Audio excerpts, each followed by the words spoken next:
सुप्रभात दोस्तों। आज का हमारा विषय है पारिभाषिक शब्दावली। आज हम जानेंगे कि पारिभाषिक शब्दावली का अर्थ, परिभाषा और स्वरूप क्या है। आगे चलने से पहले मैं संक्षेप में बताना चाहूँगा कि पारिभाषिक शब्दावली का अर्थ क्या है और इसकी क्या आवश्यकता है। संक्षेप में इतना कहा जा सकता है कि ज्ञान के किसी भी क्षेत्र में प्रयुक्त ऐसी विशिष्ट शब्दावली जो उस ज्ञान के क्षेत्र में एक विशिष्ट अर्थ की अभिव्यक्ति करे, पारिभाषिक शब्दावली कहलाती है। यहाँ यह ध्यातव्य है कि ज्ञान के उस क्षेत्र में उसका एक ही अर्थ होगा, लेकिन ज्ञान का क्षेत्र बदलने पर, जैसे अगर हम जीव विज्ञान की बात कर रहे हैं, जीव विज्ञान से अगर हम भौतिकी में जाते हैं या रसायन विज्ञान के क्षेत्र में चले जाते हैं, तो ऐसी स्थिति में हो सकता है कि उस पारिभाषिक शब्द का कोई और अर्थ भी निकल आए। लेकिन एक ज्ञान के क्षेत्र में एक शब्द का एक ही अर्थ होगा।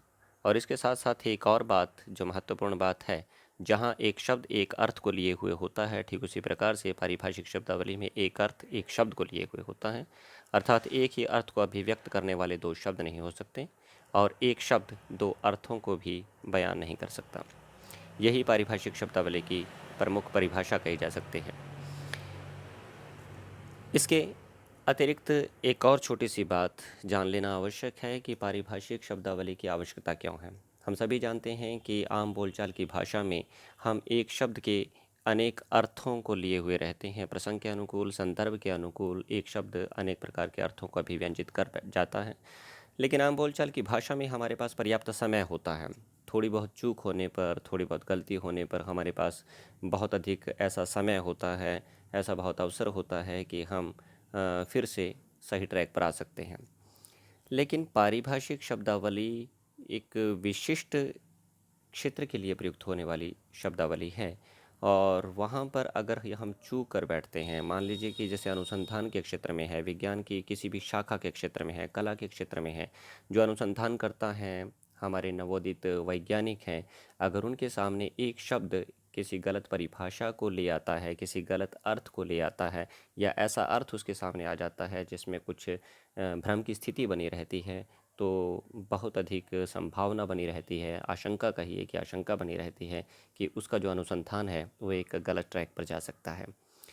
तो यही एक पारिभाषिक शब्दावली की एक महत्वपूर्ण आवश्यकता है। कार्यालय के क्षेत्र में भी यही इसका एक मुख्य प्रयोजन है, विज्ञान के क्षेत्र में भी या दूसरे जो शाखाएं हैं कला की या विज्ञान की, उन सभी में भी।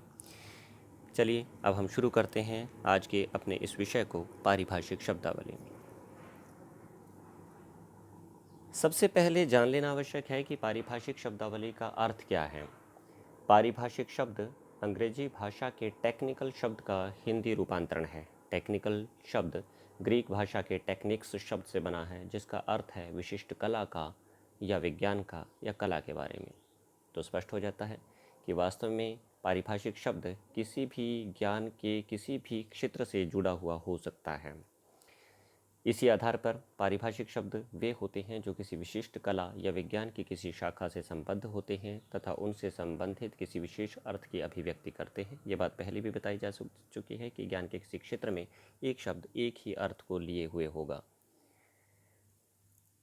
अब इसकी परिभाषाओं की बात करें, बहुत ही महत्वपूर्ण परिभाषा डॉक्टर भोलानाथ तिवारी जी ने पारिभाषिक शब्दों की दी है। वे कहते हैं कि पारिभाषिक शब्द ऐसे शब्दों को कहते हैं जो रसायन, भौतिकी, दर्शन, राजनीति आदि विभिन्न विज्ञानों या शास्त्रों के शब्द होते हैं तथा जो अपने अपने क्षेत्रों में विशिष्ट अर्थ में सुनिश्चित रूप में परिभाषित होते हैं।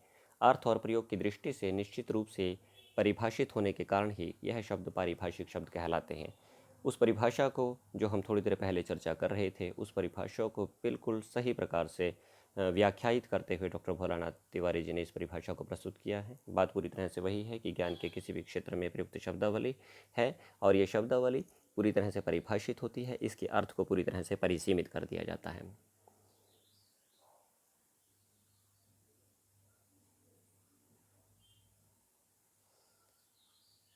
एक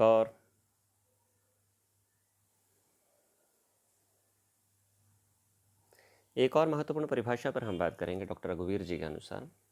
डॉक्टर रघुवीर जी कहते हैं कि जिन शब्दों की सीमा बांध दी जाती है वे पारिभाषिक शब्द हो जाते हैं और जिनकी सीमा नहीं बांधी जाती वे साधारण शब्द होते हैं। बहुत ही साधारण सी परिभाषा लेकिन बहुत अधिक असाधारण मंतव्य को ये प्रकट करती है कि जिनकी सीमा बांध दी जाती है, अर्थात जिनके अर्थ को पूरी तरह से परिसीमित कर दिया जाता है, वे शब्द पारिभाषिक शब्द हैं।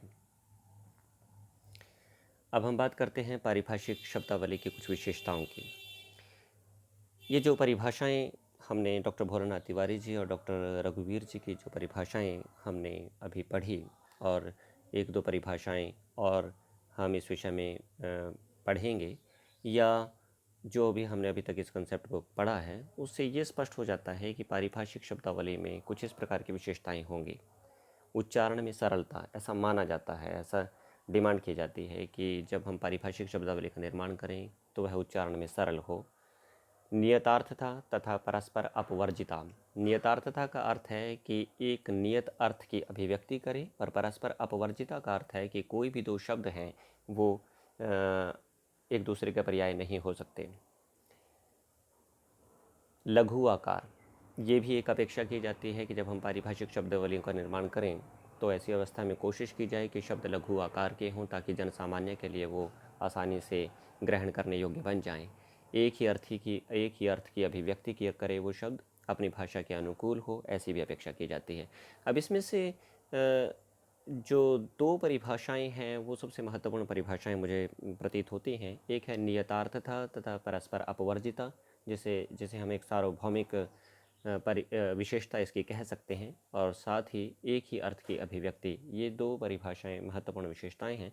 बाकी जो हैं उनकी सिर्फ अपेक्षा की जाती है कि पारिभाषिक शब्दावली का निर्माण करते समय उच्चारण में सरलता हो, वो लघु आकार के हों, अपनी भाषा के अनुकूल हों।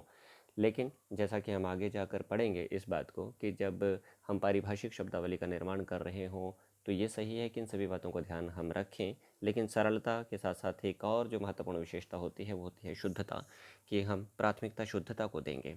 अर्थात जब भी हमें ऐसा लगे कि हम भले ही सरल शब्द हम बना दिया है, या हमने लघु आकार का शब्द बना दिया है, या अपनी भाषा के अनुकूल, अपनी भाषा के व्याकरण के अनुकूल, अपनी भाषा की ध्वन्यात्मकता के अनुकूल हमने एक शब्द का निर्माण कर दिया है, लेकिन ऐसा करने पर भी अगर वो शुद्ध शब्द नहीं है, पारिभाषिक शब्दावली की परिभाषा की कसौटी पर वो खरा नहीं उतरता, तो हम उसे स्वीकार नहीं करेंगे। अब हमारे सामने पारिभाषिक शब्दावली के अर्थ को, इसकी परिभाषा को जान लेने के पश्चात इसके स्वरूप या प्रकृति के विषय में जो बातें उभर कर सामने आती हैं वो कुछ इस प्रकार से हैं। पारिभाषिक शब्द किसी विशेष विज्ञान, विशेष कला या विशेष शास्त्र से जुड़े हुए शब्द होते हैं। पारिभाषिक शब्द एक विशिष्ट अर्थ की अभिव्यक्ति करते हैं। पारिभाषिक शब्दों की सीमा बांध दी जाती है, अर्थात जिस सीमा में उन शब्दों को बांध दिया गया है उससे कम या उससे ज़्यादा वो शब्द नहीं बयान कर सकते, उनका अर्थ वहीं तक सीमित रहेगा। पारिभाषिक शब्दों का अर्थ सुनिश्चित होता है। विशिष्ट क्षेत्रों में प्रयुक्त पारिभाषिक शब्द एक निश्चित अर्थ में परिभाषित होते हैं, किसी अन्य अर्थ में इनका प्रयोग नहीं किया जा सकता। बिल्कुल सही बात है, लेकिन इसके साथ साथ ये बात भी ध्यान देने योग्य है कि जैसे ही वो क्षेत्र बदलता है, पारिभाषिक शब्दावली अगर वही शब्द दूसरी क्षेत्र में भी प्रचलित है तो उसका अर्थ बदल सकता है। जैसे सेल जो शब्द है वो जीव विज्ञान की शाखा में कोशिका के लिए प्रयुक्त होता है, और भौतिकी की शाखा में ऊर्जा के स्रोत अर्थात बैटरी के लिए उसका प्रयोग किया जाता है। और अंत में हम इस निष्कर्ष पर पहुंचते हैं कि पारिभाषिक शब्द उन शब्दों को कहते हैं जिनका प्रयोग किसी विशिष्ट प्रयोजन के लिए किया जाता है। एक छोटी सी बात शुरू से लेकर अंत तक एक ही बात पारिभाषिक शब्द में आती है कि पारिभाषिक शब्द, चाहे वो विज्ञान की कोई भी शाखा हो, कला की कोई भी शाखा हो, या ज्ञान का कोई भी अन्य क्षेत्र हो, उन सभी क्षेत्रों में शब्द एक विशिष्ट अर्थ को अभिव्यक्त करता है, और उस अर्थ से कम या उस अर्थ से ज़्यादा की अभिव्यक्ति वह शब्द नहीं कर सकता। यही उससे अपेक्षा की जाती है। अगर वो इससे कम या इससे ज़्यादा करने की कोशिश करता है तो ऐसी स्थिति में हम उस पारिभाषिक शब्द को सही पारिभाषिक शब्द नहीं मान सकते। तो ये एक छोटा सा टॉपिक था आज के लिए। आशा करता हूँ कि आपको ये टॉपिक पसंद आया होगा। जल्दी ही हम इसी विषय से जुड़े हुए कुछ और विषय, जो उपविषय हैं हम आपके सामने लेकर आएंगे। धन्यवाद।